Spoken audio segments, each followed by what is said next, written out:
Bueno, buenos días. Hoy vamos a desarrollar la plenaria denominada fenómeno de isquemia y reperfusión. El mismo está presente en todos los órganos y tejidos de trasplante y probablemente le llame la atención al pie de esta primera imagen cuál es mi profesión. Soy veterinaria porque el doctor Raimondi ha asignado que particularmente esta plenaria, se dicte desde resultados del laboratorio, porque es en el laboratorio donde vamos a poder mostrarles a ustedes este fenómeno de isquemia reperfusión de manera pura. En la clínica siempre va a estar enmascarado por el fenómeno de rechazo, a excepción que se trasplanten gemelos univitelinos, como fue el caso del primer trasplante renal realizado con éxito allá por la década del 50, en una tarea y en un equipo multidisciplinario. Las distintas disciplinas de la medicina humana veterinaria, que es la cirugía, la fisiología, el trasplante como disciplina, a veces requiere de estos trabajos que combinan los saberes de muchas disciplinas, pero también de otras profesiones. Los que estamos en el laboratorio nos basamos en todos los antecedentes de investigación básica que estudia los mecanismos para trasladarlos a intentar solucionar problemas concretos que existen en el paciente, poder extrapolar esas soluciones a problemas concretos del paciente. Este es un concepto que es circular porque se va retroalimentando. Como les decía, el trasplante como terapéutica a la falla terminal de un órgano o tejido que ha sido denominado el milagro del siglo XX, necesita de este trabajo multidisciplinario para seguir también avanzando hacia el futuro, porque siempre se está en el camino a mejorarlo. ¿Qué es lo que se intenta desde estas líneas de investigación? Es acortar este valle de la muerte, tratando, como les decía, de dar soluciones a problemas médicos concretos. Entonces vamos a abocarnos ahora en el tema que nos interesa, empezando por definiciones. Seguramente conocen que la isquemia es la interrupción transitoria o permanente de la irrigación sanguínea de un órgano o tejido. Y la reperfusión es cuando se restablece ese flujo sanguíneo que es vital para ese órgano o tejido que se encuentra sometido a isquemia. Tan vital es que si no se restablece, obviamente va a conducir hacia la muerte del órgano o tejido. Sin embargo, tiene un efecto paradójico. Es esencial para restituir la funcionalidad del órgano o tejido afectado por el evento isquémico, pero va a exacerbar el daño iniciado en la fase isquémica. ¿De qué va a depender la magnitud de ese daño? Del tiempo que haya transcurrido ese órgano o tejido en isquemia. ¿Y por qué? Acá vamos a observar en la parte inferior derecha hay un hígado de rata en preservación estática fría. ¿Por qué explico cuáles son los mecanismos patogénicos implicados en la lesión por isquemia? Porque en la preservación estática fría conservamos los órganos y tejidos a 4 grados. Esto no es suficiente para un detenimiento total de la actividad enzimática. Sí hay un enlentecimiento del metabolismo, que es deseable, pero no es suficiente. ¿Cómo podríamos detener totalmente, hacer como una fotografía de ese tejido una vez que ingresa a la fase isquémica? Bueno, eso sería con la criopreservación. De hecho, se hace. Para eso se alcanza 196 grados bajo cero, pero en milésimas de segundo. ¿Qué es posible criopreservar? Tejidos pequeños. ¿Recuerdan el video que criopreservaban gusanitos que eran del orden en el tamaño del milímetro? Por eso se podrían revivir una vez que se les devolvía la temperatura y el oxígeno necesario. También se pueden criopreservar válvulas, embriones, siempre son elementos pequeños. ¿Cuáles fueron o cuál es el último hallazgo? Hace solo 2 años que se ha podido criopreservar el riñón de un conejo, implantarlo y que éste funcione con éxito, pero el riñón del conejo solo mide unos 6 centímetros y pesa solo 10 gramos. Entonces, vamos a ver qué es lo que pasa cuando el órgano está preservado a 4 grados.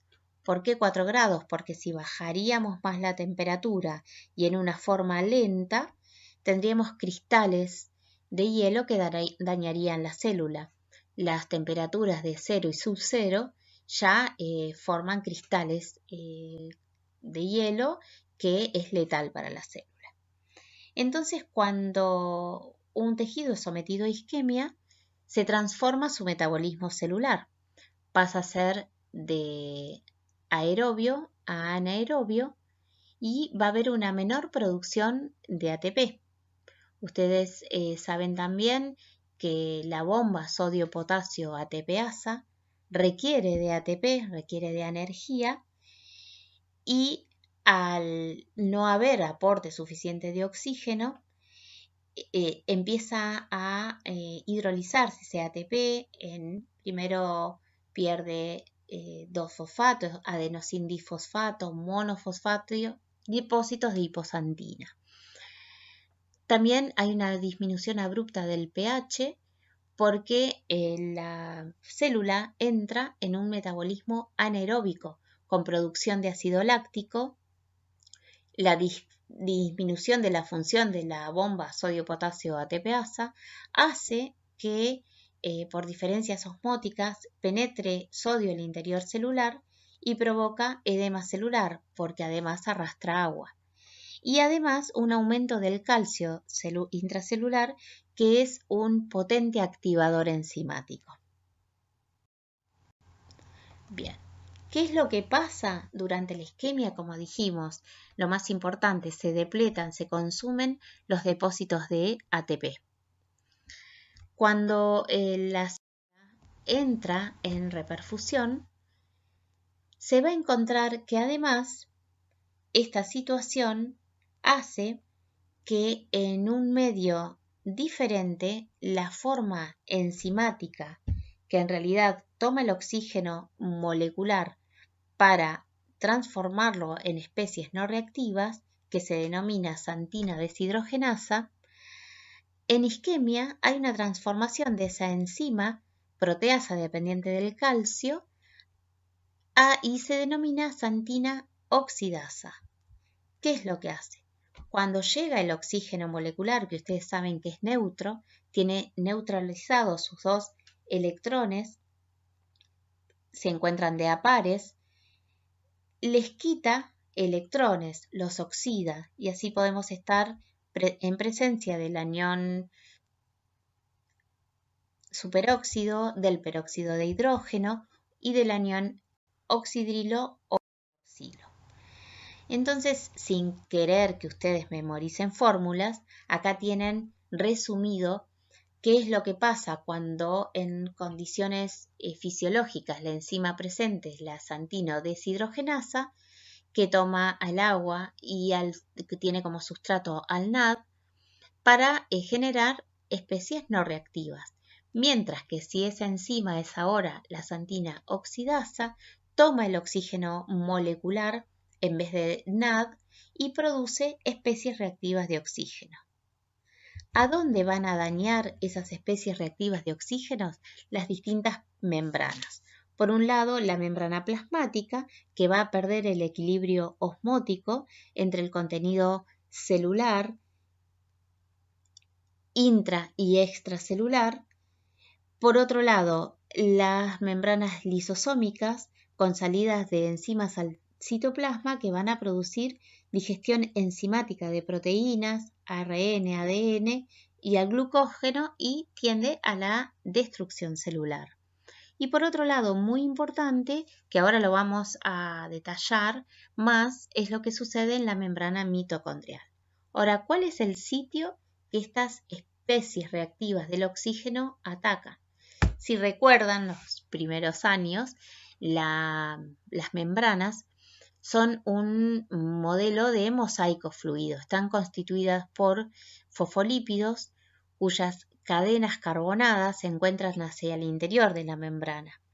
Pero para que ésta tenga esa fluidez, tiene ácidos grasos poliinsaturados. Es en los sitios de esas dobles enlaces, de esas dobles uniones, carbono-carbono, donde son particularmente sensibles a reaccionar contra el electrón no pareado de la especie reactiva de oxígeno y forma un poro. Ese es el mecanismo básico de daño.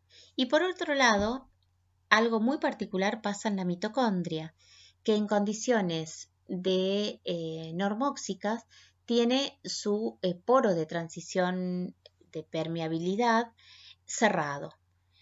Pero durante la isquemia y al ingresar esas especies reactivas del oxígeno, interactúan en estos poros y hace aparecer, como se detiene la fosforilación oxidativa, estas moléculas de citocromo C al citosol y inducen a la apoptosis.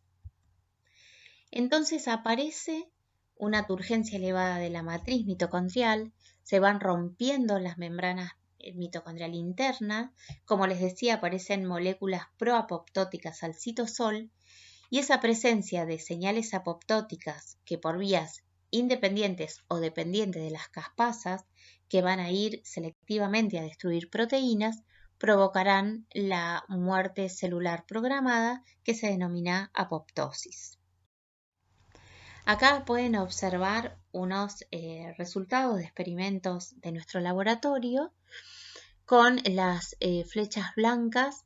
Van marcando primero las de la izquierda, la dilatación y ruptura de las crestas mitocondriales, con una moderada separación de las membranas internas y externas que pueden observar en las imágenes de la derecha, y la aparición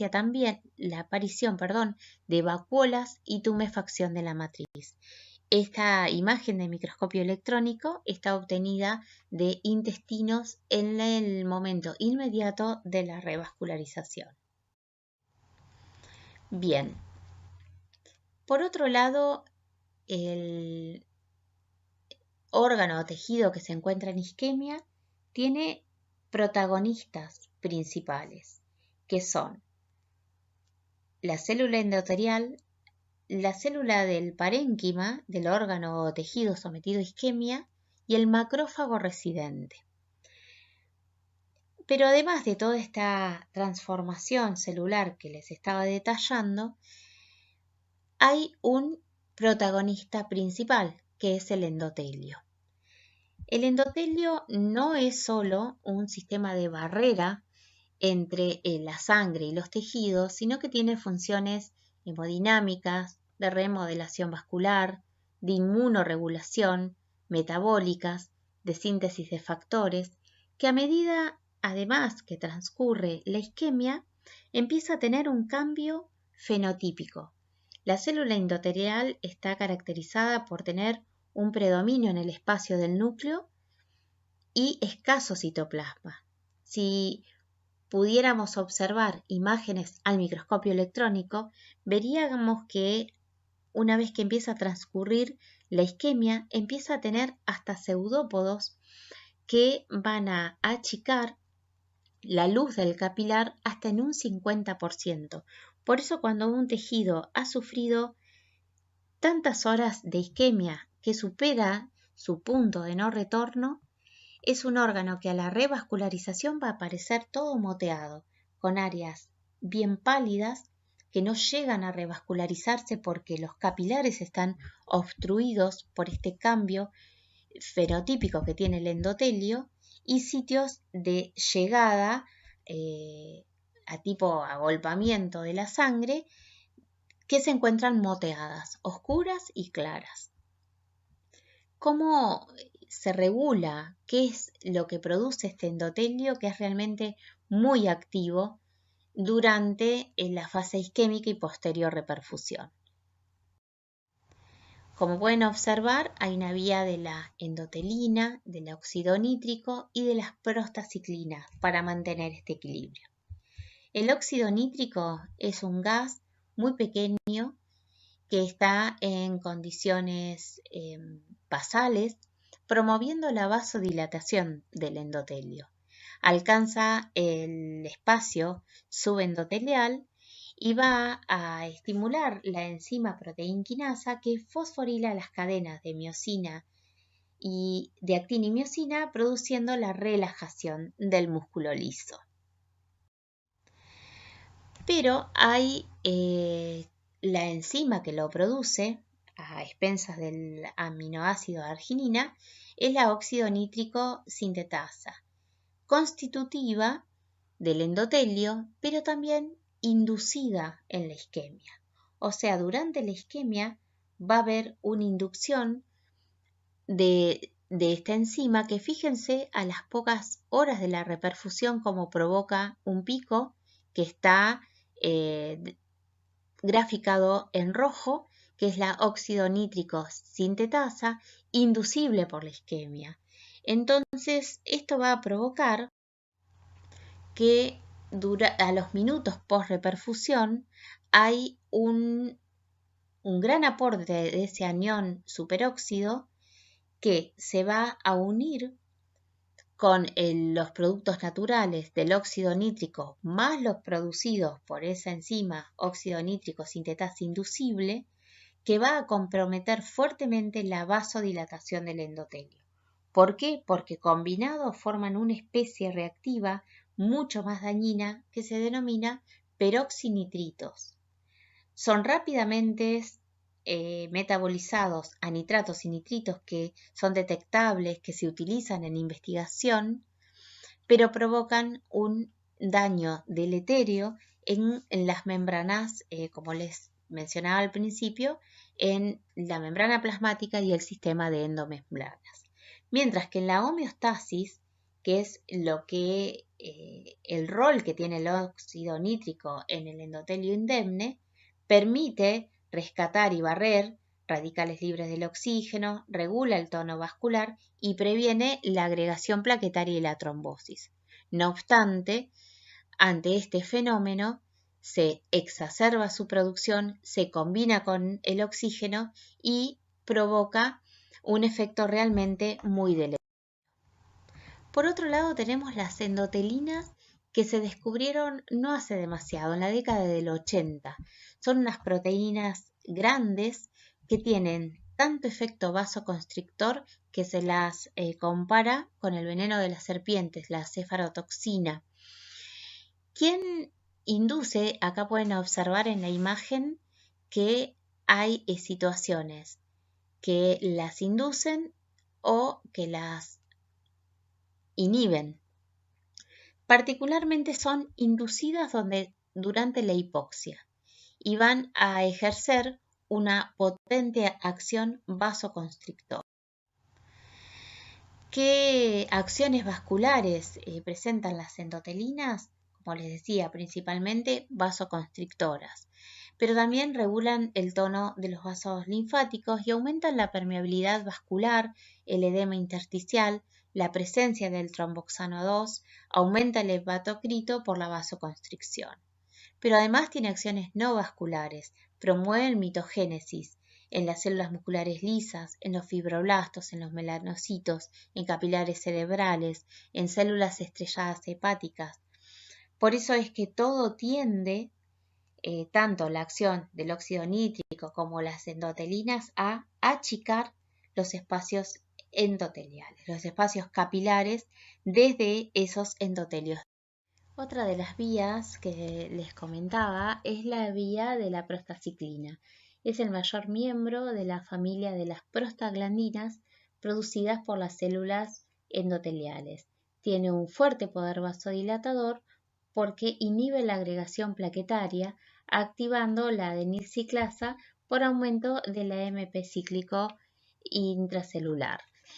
El problema es que se deriva del ácido araquidónico de membrana y ante el estímulo del endotelio de sintetizar más prostaglandina I2, esos metabolitos derivados, esas especies derivadas del ácido araquidónico son conducidas hacia la síntesis de tromboxano.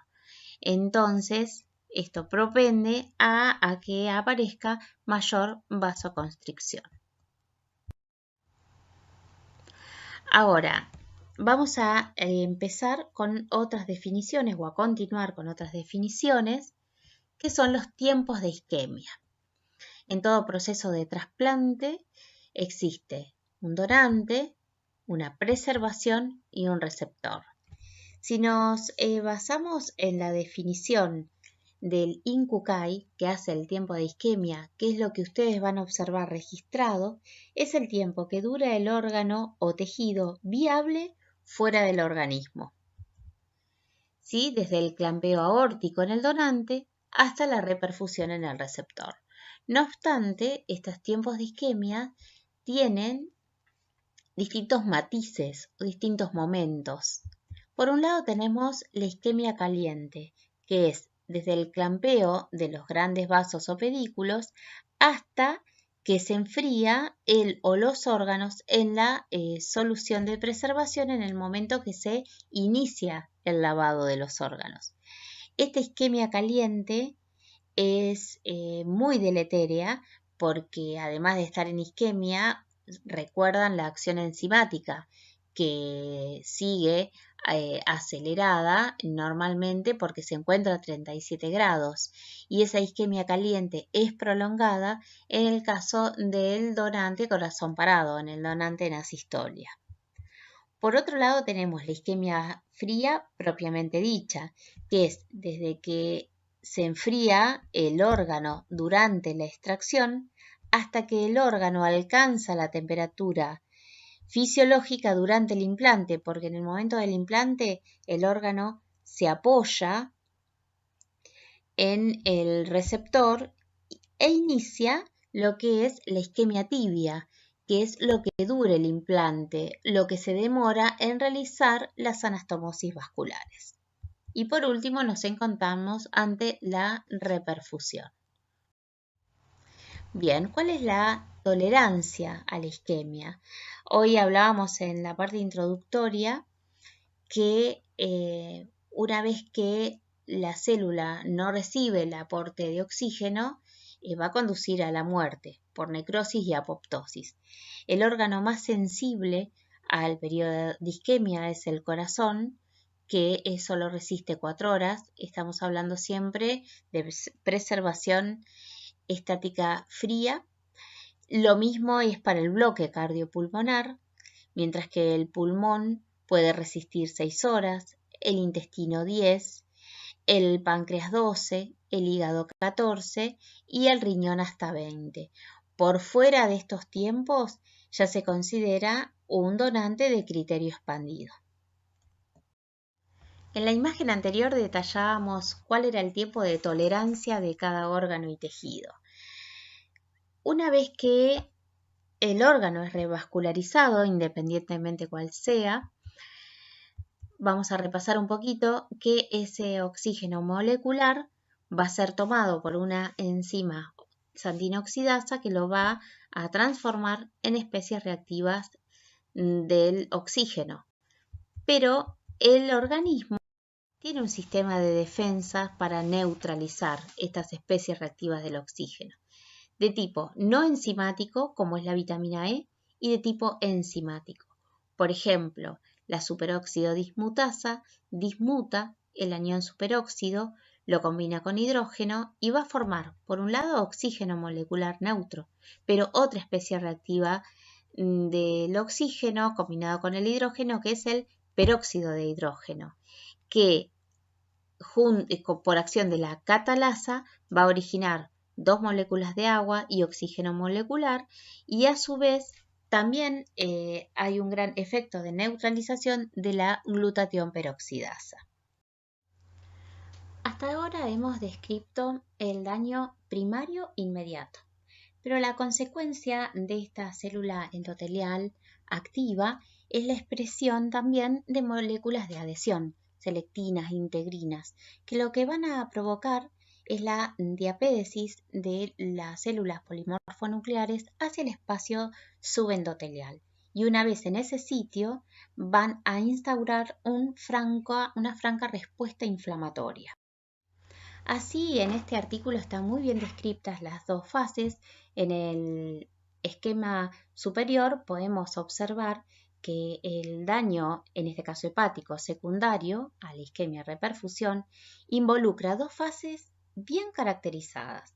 La fase temprana comprende desde el inicio de la reperfusión hasta la tercera o cuarta hora y va a estar asociada a la activación de los macrófagos residentes, la célula de Kupffer, con producción de especies reactivas de oxígeno, activación de factores de complemento y el reclutamiento y activación de los linfocitos residentes. Mientras que la fase tardía, en el esquema inferior, comprende desde la sexta hasta las 24 horas posteriores y es dependiente de la llegada, infiltración y activación de linfocitos polimorfonucleares.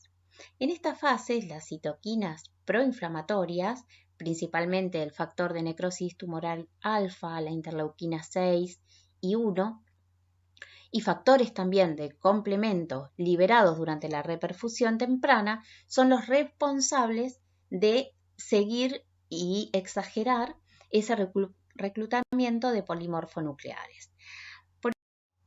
Agregué este esquema donde les detalla cuál es la acción de manera resumida de estas interleuquinas presentes. Y este artículo, que es muy interesante, les habla de los paradigmas que en la lesión por isquemia y reperfusión coexisten un paradigma hemodinámico que estaría ubicado en las primeras instancias de este evento y un paradigma inmunológico. ¿Por qué? Porque acá también va a cumplir un rol la inmunidad innata. Recuerdan que al principio de la plenaria dijimos que el fenómeno puro no estaría enmascarado por fenómenos de rechazo. No obstante, como existe un franco foco inflamatorio, van a empezar a aparecer patrones moleculares asociados a daño. Y esos son censados y estimulan la inmunidad innata. Entonces, es una respuesta antígeno independiente, pero donde el sistema inmunológico va a tener también mucho que ver con la perpetuación de ese daño.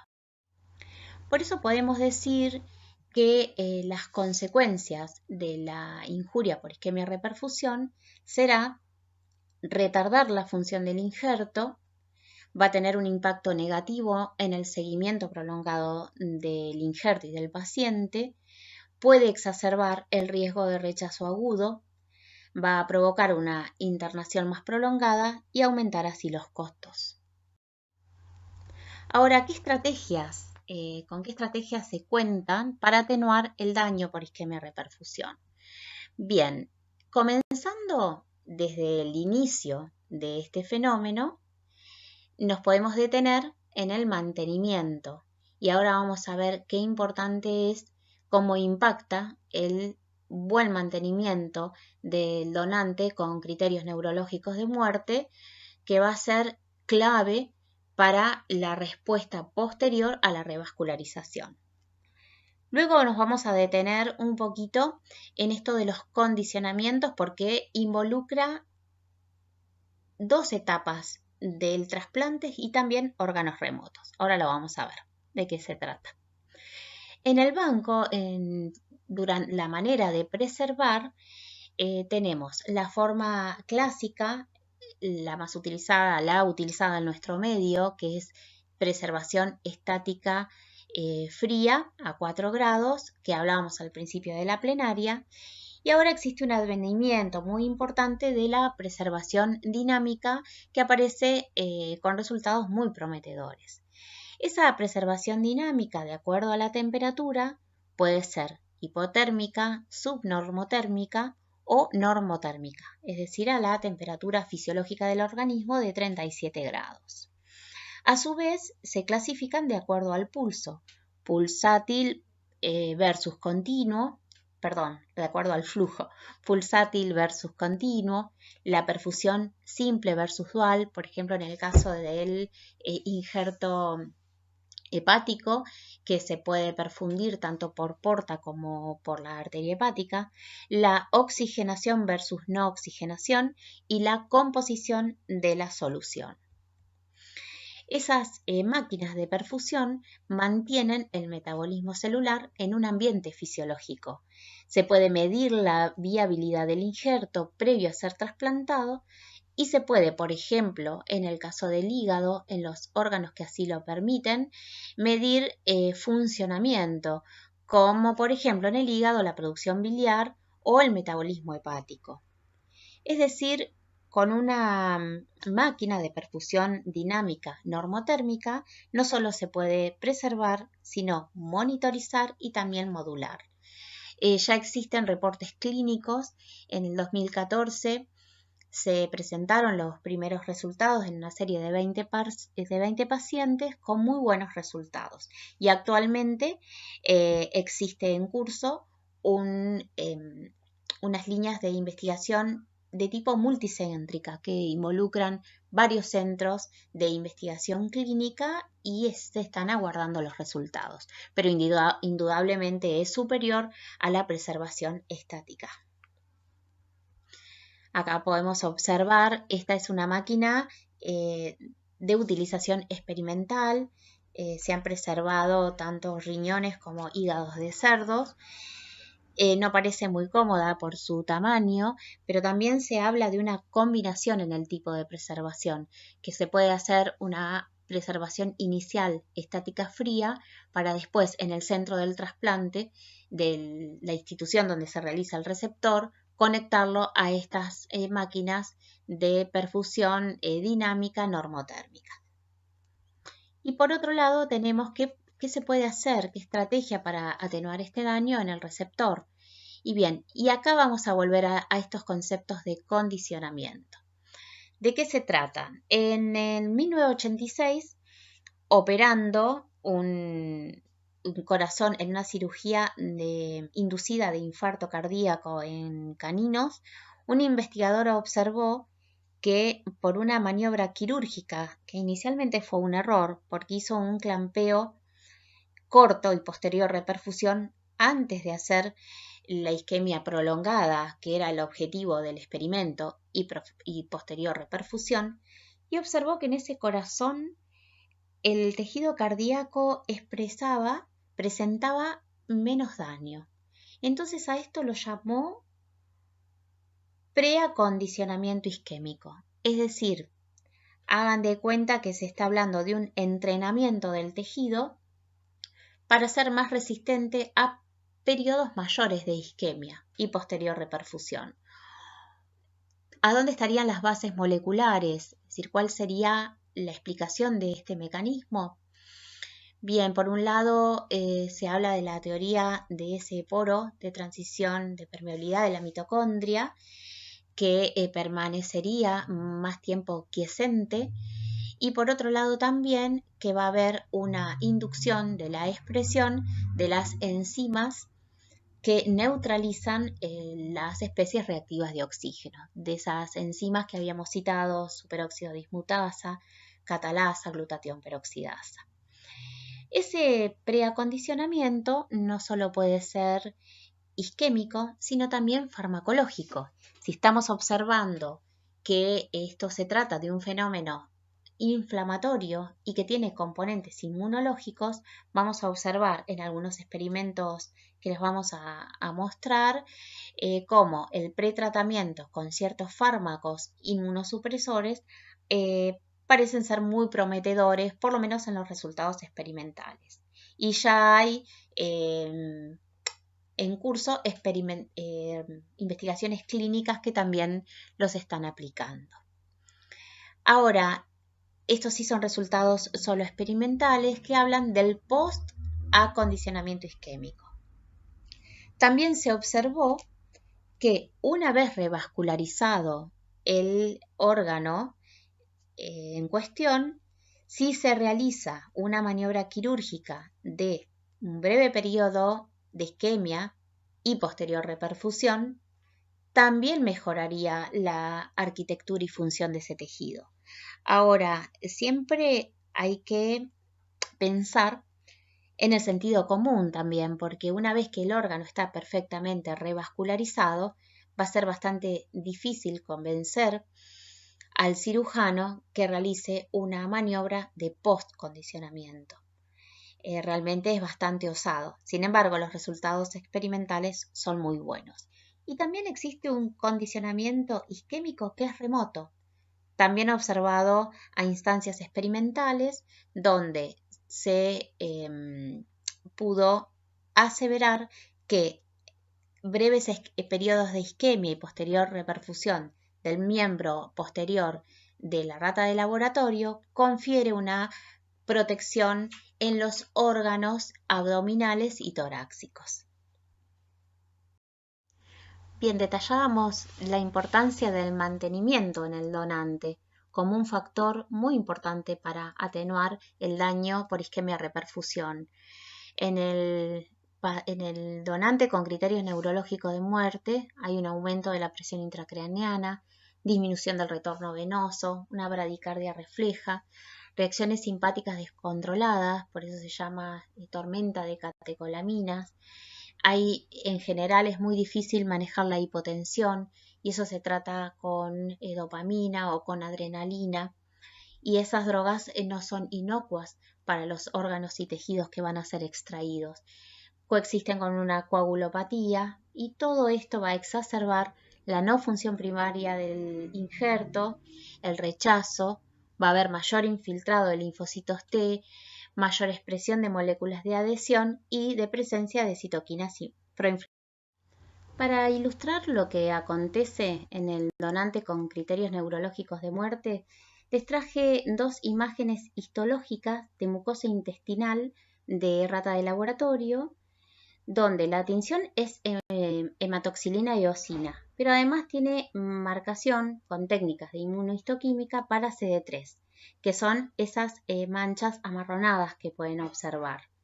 La de la izquierda es la imagen control, con 2 horas de ventilación asistida, y muestra una arquitectura normal. En cambio, en la de la derecha, tras 2 horas de muerte inducida y correcto mantenimiento, aparece un significativo infiltrado que corresponde a la marcación de CD3. Entonces, a pesar de que sea un evento antígeno independiente, indudablemente podemos afirmar que la imagen de la derecha pertenece a un intestino potencialmente mucho más reactivo que la imagen que se encuentra a la izquierda. También es importante recalcar que la mucosa está sana. Ya lo vamos a ver con otras muestras de experimentos. Decíamos que para atenuar las lesiones desde la preservación jugaban un rol fundamental las soluciones de preservación. En esta tabla ustedes pueden observar cuáles son sus principales componentes, la función y un ejemplo. Pero lo más importante es que sepan que deben mantener la estabilidad de la membrana celular para evitar la permeabilidad y el edema, mantener las reservas energéticas de la célula. En general se adiciona adenosina como fuente de fosfato, impedir la infección de los órganos, evitar el daño por especies reactivas del oxígeno. Por eso se intenta evitar su formación captándolo por scavenger o por inutilizar los radicales libres, como es el caso de agregar un antioxidante como la vitamina E. Y en suma debe tener una solución de preservación, nutrientes, impermeabilizantes y antibióticos. Es decir, además es importante que sepan que son de tipo hiperosmóticas o hipertónicas, porque lo que intentamos es que esté ese tejido lo más quiescente posible, que no haya intercambios con el medio extracelular. Esto es solo para que lo tengan, cuál es la composición de las soluciones más utilizadas en la preservación multiorgánica. Bueno, les traje algunos experimentos de estrategias experimentales aplicadas en la fase de preservación. El año pasado publicamos un trabajo en Liver Transplantation, en un trabajo realizado por el grupo experimental de nuestra cátedra de trasplantes junto con el Instituto de Criobiología de la Universidad Nacional de Rosario y la Fundación Favaloro. Lo que hicimos fue, de este grupo que elaboró una solución de preservación, su particular interés era en la preservación dinámica hipotérmica, pero también observaron que conservaba muy bien los microórganos, que eran segmentos extraídos de hígado de rata, realmente en horas prolongadas de preservación. Entonces nosotros lo testeamos en el trasplante hepático heterotópico, que es la imagen que pueden ver en la parte inferior de la presentación, donde dice HT en amarillo, es el hígado trasplantado, es un 30% de hígado revascularizado en el abdomen de un receptor. Y acá les voy a explicar un poquito cuando decíamos al inicio de la plenaria por qué con los modelos experimentales podemos observar este fenómeno de manera pura. Los roedores de laboratorio permiten que por técnicas de cruzamiento tengamos muy conocida su genética. En este caso, cuando uno busca la endocría, lo hacen los bioterios, no nosotros, se cruzan hermanos por hermanos 20 generaciones. La generación número 20, esa cepa tendrá una homocigosis de un 98,6%.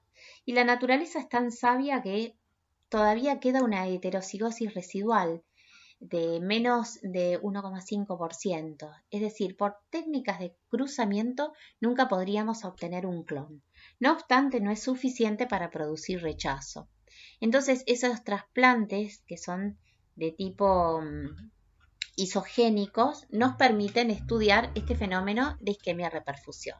Entonces, ¿qué es lo que observamos? Los resultados de este experimento, como les decía, fueron muy alentadores. Ustedes pueden observar que esta solución que se testeó tiene las barras de los gráficos en un gris más oscuro, comparándola con una solución estándar que es HTK. ¿Qué es lo que medimos? La producción de enzimas hepáticas, un score general de daño histopatológico que está realmente muy exacerbado en los preservados en HTK, porque por supuesto no están diseñadas para que puedan el hígado resistir viable durante 24 horas, como fue el deseo y el objetivo de este experimento.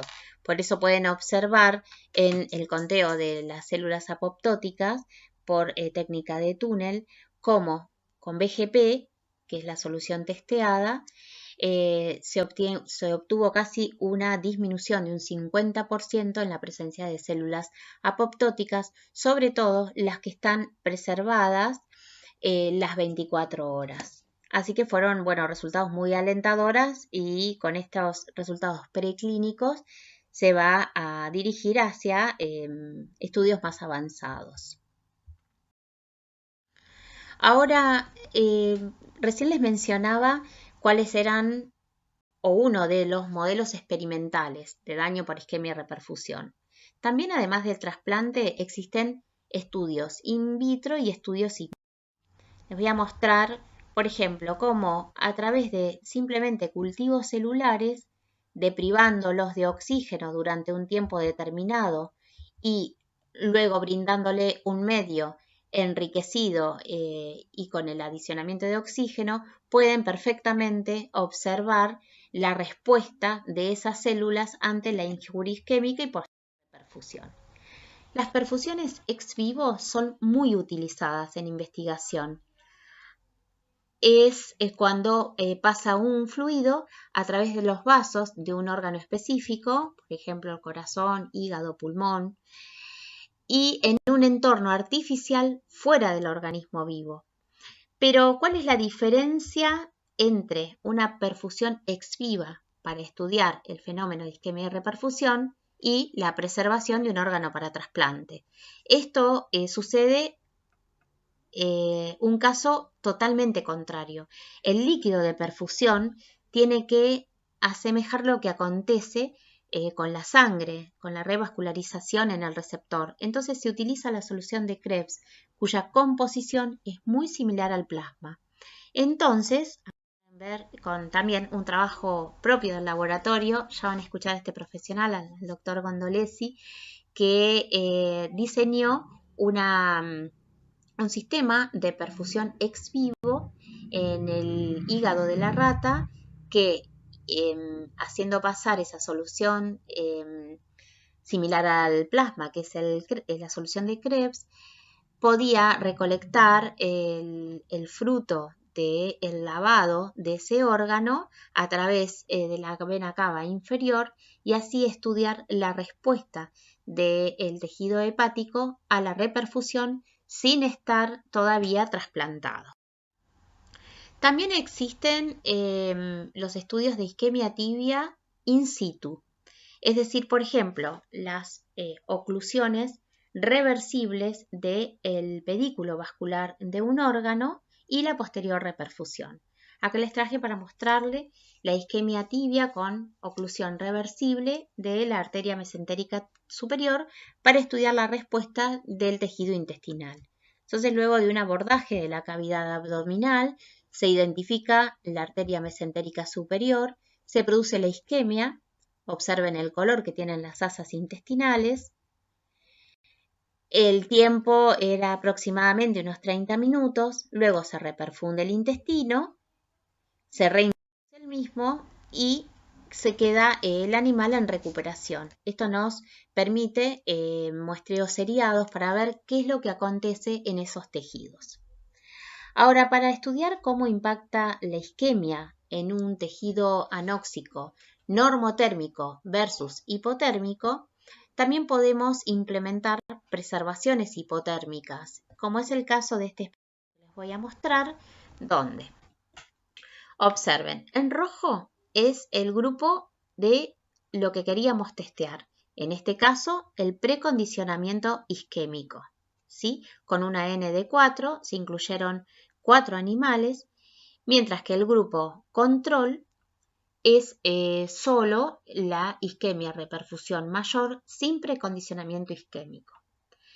Entonces, primero testeamos a ver qué es lo que pasa con esta estrategia quirúrgica en el primer paso, en la isquemia fría. Entonces, la toma de muestras pueden observar en el medio la batea con el intestino de rata a la espera que se cumplan las 12 horas previas al trasplante y se muestreó a la hora, a las 4 horas, a las 8 horas y antes del trasplante.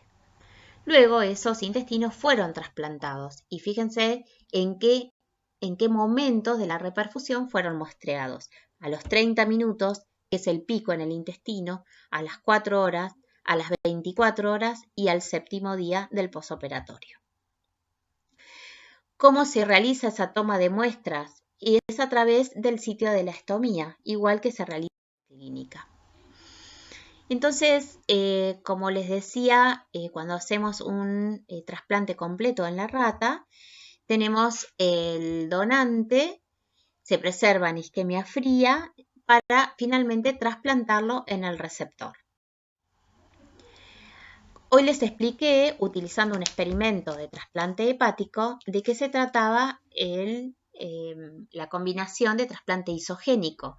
Acá, con un esquema del animal coloreado, se está representando qué significa el trasplante halogénico, que es también puede servir como nuestro trasplante control, cuando queremos dilucidar qué es lo que acontece en el fenómeno por isquemia reperfusión pura, hacemos trasplantes isogénicos. Y cuando queremos observar cómo se comporta el evento de rechazo, que va a tener además asociada la lesión por isquemia reperfusión, utilizamos trasplantes halogénicos.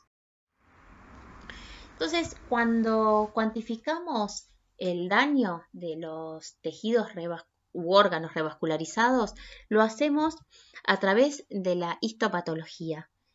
Y les traje, bueno, algunas de estas muestras analizadas. Pueden observar, porque es muy fácil de observar el daño que se produce tras la reperfusión en la mucosa intestinal. Fíjense, en la parte izquierda tienen una tabla donde va el grado de 0, que es la mucosa normal, empieza a aparecer en el PARC 1 un espacio subepitelial que luego se distiende hasta que se van desprendiendo las células de la mucosa intestinal, de la vellosidad, se pierde el tejido velloso y hasta que ese infarto de las criptas se convierte en un infarto transmural en el grado 8, como lo pueden observar en estas imágenes. Bien, entonces vamos a retomar ese experimento que les contaba que iba a mirar. Primero, a observar qué es lo que pasa en la isquemia fría. Tienen en la izquierda otra vez la escala para recordarla. Fíjense, en azul es el intestino preservado que solo va pasando las horas de isquemia. Pero en rojo, estos intestinos preservados tuvieron previamente en el donante una maniobra quirúrgica de preacondicionamiento isquémico. 2 ciclos de 10 minutos cada uno. 10 minutos de isquemia, 10 minutos de reperfusión, extracción y preservación. Y fíjense la escala de PARC, cómo el grupo control, que no tuvo la estrategia, tiene ya a las 8 horas, empieza a superar lo que sería el límite de la reversibilidad, porque hasta el desprendimiento epitelial observamos que no impactan la supervivencia posterior al trasplante, pero ya cuando hay presencia de vellosidades denudadas, esto es incompatible. Y ahora vamos a ver qué es lo que pasa cuando se altera esa barrera de mucosa entérica. En el experimento 2, que esos intestinos fueron implantados, observen que a pesar del daño significativo que se observa en el grupo control a los 30 minutos, que como les decía, el intestino es cuando expresa con mayor magnitud el daño de la reperfusión, luego, a pesar de eso, se va normalizando, siendo casi ya imperceptible a las 24 o 48 horas, y así se mantiene durante más de una semana. Ahí fue el endpoint del experimento. Esto de que ustedes se preguntarán, y bueno, si se normaliza, ¿qué es lo que quieren testear? El problema es que el intestino, lo van a ver en las plenarias posteriores, tiene una alta carga de del sistema inmunológico de todo el organismo, el 70% está alojado en el intestino. Si a esto le agregamos al rechazo agudo que normalmente presenta el tejido intestinal, el daño tan exagerado que presenta el intestino porque tiene una importante superficie de mucosa expuesta ante la injuria por isquemia reperfusión, realmente es muy importante poder atenuar esta lesión por isquemia reperfusión en el tejido intestinal para que no se exacerbe aún más el fenómeno de rechazo. Fíjense en los nitritos intestinales a los 30 minutos de la reperfusión y a las 4 horas por reperfusión. Siempre el grupo control son las barras negras, y fíjense que acá le agregamos los resultados de otra estrategia. Al grupo PCI, que es precondicionamiento isquémico, también evaluamos grupos con un precondicionamiento pero de tipo farmacológico, en este caso tratados con inmunosupresores, el donante, donde también observamos que confiere cierta protección. Esto en la clínica se observa en los pacientes que son tratados con timoglobulina en el donante.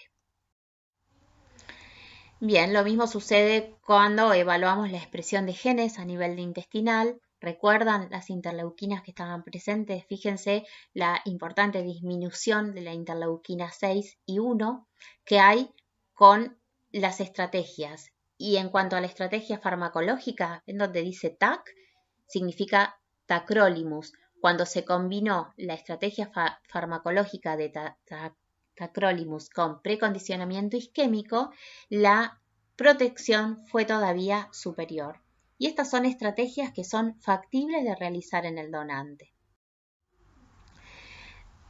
Hay que detenerse un momento en la injuria por isquemia reperfusión intestinal, porque además de todo el daño in situ, es muy importante que se va a volcar a la circulación sistémica lipopolisacáridos y va a haber una traslocación bacteriana.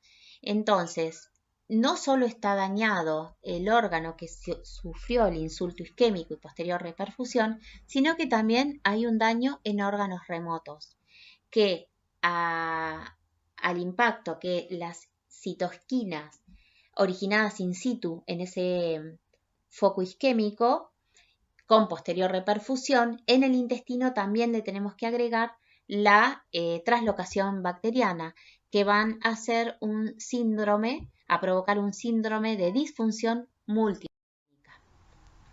Y acá pueden observar cómo se dañan órganos remotos, no solamente el órgano trasplantado, sino en este caso posterior a un trasplante de intestino, como pueden observar la muestra 11, la cantidad que tenía de infiltrados de neutrófilos, de daño de las vías aéreas, de hemorragia. Nosotros la forma que se evalúa es dándole un score.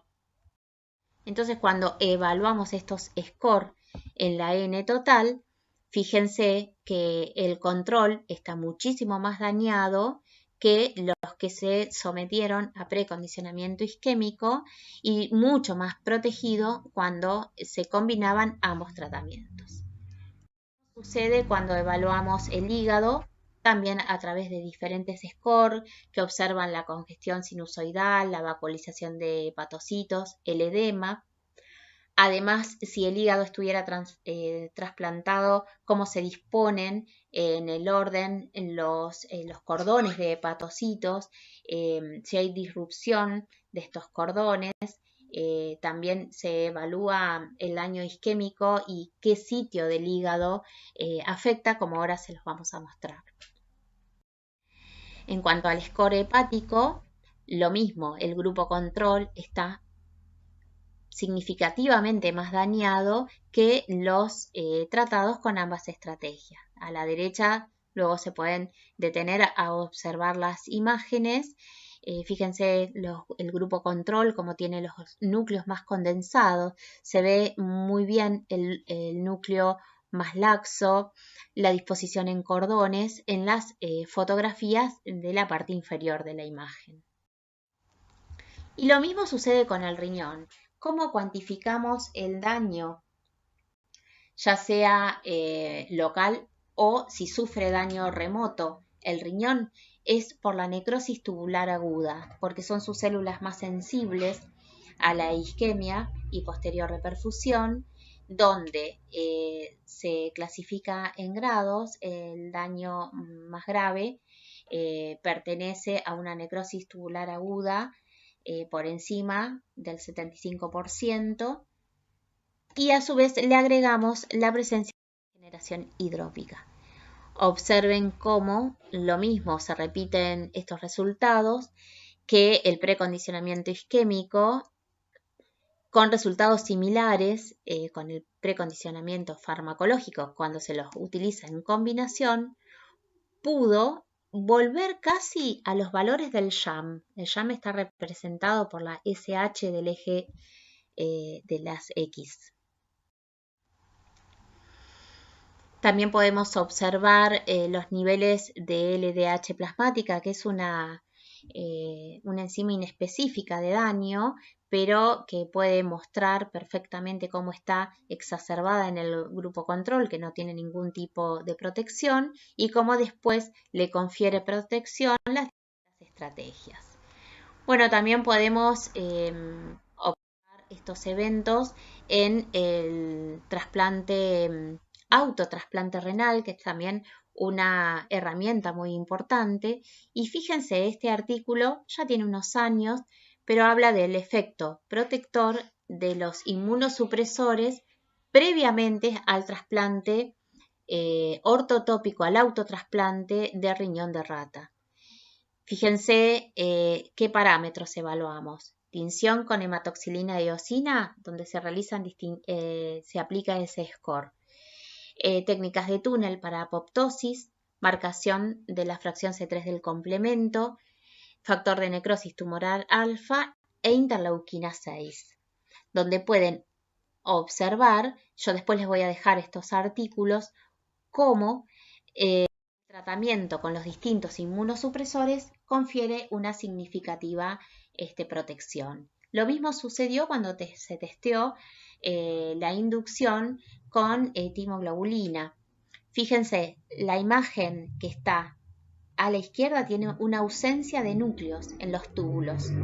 Es una necrosis tubular aguda realmente significativa, mientras que se observan prácticamente recuperados en la foto que está a la derecha. Bien, lo mismo pueden observar en cuanto hoy les mencionaba esos índices que hablan que nos muestran la necrosis tubular aguda, y ya demostrados, pero con gráficos, pueden observar el control en blanco, que es el trasplante sin ningún tratamiento, tratados con rapamicina, con tacrolimus o en combinación. Siempre seguimos en las mismas líneas de investigación, que es el pretratamiento al donante. Cuando iniciamos allá por el 2006, todavía no se hacía en la clínica. Hay numerosos grupos en todo el mundo que están trabajando con estas estrategias y ya se han aplicado algunos de estos resultados, se han llevado a los protocolos, han pasado la fase preclínica y se encuentran en curso. Respecto al trasplante hepático, acá le traje algunas imágenes del modelo de trasplante hepático ortotópico que nos ha servido para testear soluciones de preservación. Es una reproducción en miniatura del trasplante hepático clínico. Después lo van a ver cuando tengan en el segundo semestre de la materia y van a recordar estas imágenes. Vamos a pasar la presentación en banco, el tiempo anhepático en el receptor. Fíjense la flecha roja, cómo va aumentando la magnificación y les muestra la sutura de la vena cava hepática. Pero vamos a pasar a los resultados de experimentos y fíjense cuando habíamos iniciado, antes de esa publicación de trasplante hepático, hacíamos preservaciones frías en nuestro laboratorio para ver, antes de someter a los animales al trasplante, si esto era posible. Y les quiero mostrar de estas imágenes cómo con una preservación de 24 horas observábamos mayor viabilidad de esos injertos en los que estaban preservadas con esta solución elaborada por este grupo de la Universidad Nacional de Rosario versus HTK, que era nuestro grupo control. Sabíamos que no debería funcionar porque eran 24 horas de preservación. Y fíjense cómo las primeras células que sufren este daño son las que se encuentran alrededor de la vena central, porque recuerdan la arquitectura del hígado. En la tríada portal encuentra su mayor aporte de oxígeno, pero hacia la vena central, estos hepatocitos están naturalmente con menor tensión de oxígeno. Entonces son los que primero se dañan ante fenómenos químicos. Como lo pueden observar aquí, que también se demuestra cómo pierde la disposición de cordones el hígado, hasta que finalmente, estas son en muestras preservadas en HTK, conduce a la degeneración grasa. Bien, podemos hacer un resumen de esta plenaria diciendo que es un proceso, la lesión por isquemia reperfusión multifactorial, antígeno independiente, no obstante, siempre tienen que recordar la respuesta de la inmunidad innata, con consecuencias inmediatas, que es la no función primaria o una función retardada del injerto, y también mediatas, que va a exacerbar el rechazo, que como les decía se inicia en un proceso inflamatorio inespecífico, pero va a modular una respuesta antígeno específica. Recuerdan el paradigma inmune de la lesión por isquemia reperfusión. Esas citoquinas que se producen in situ y también en las células que infiltran el órgano van a impactar también en todo el organismo. El microambiente de esas citoquinas va a determinar la diferenciación in situ de las subpoblaciones de linfocitos T. Y acá volvemos a remarcar la importancia del paradigma inmune. Y no se olviden que las células diana, las iniciales en responder a este daño, son las endoteliales y parenquimatosas del órgano sometido a la isquemia, y luego este daño está perpetuado y exacerbado por... Con ese resumen terminamos esta plenaria. Como siempre, en la última diapositiva les dejo la invitación a nuestro laboratorio de trasplantes que pertenece a la cátedra trasplante, donde se realizan líneas de investigación básica translacional, como estuvieron escuchando, pero también se enseña microcirugía. Es para nosotros una verdadera pena. Estamos atravesando esta pandemia y no van a poder en lo inmediato asistir. No obstante, yo les prometo que veremos de qué manera lo instrumentamos para que ustedes, una vez que se retome las actividades normales de la facultad, puedan comunicarse con nosotros y poder pasar por nuestro laboratorio para observar y participar en nuestras líneas de investigación y en las diferentes técnicas microquirúrgicas que llevamos adelante. Muchísimas gracias y nos vemos el miércoles.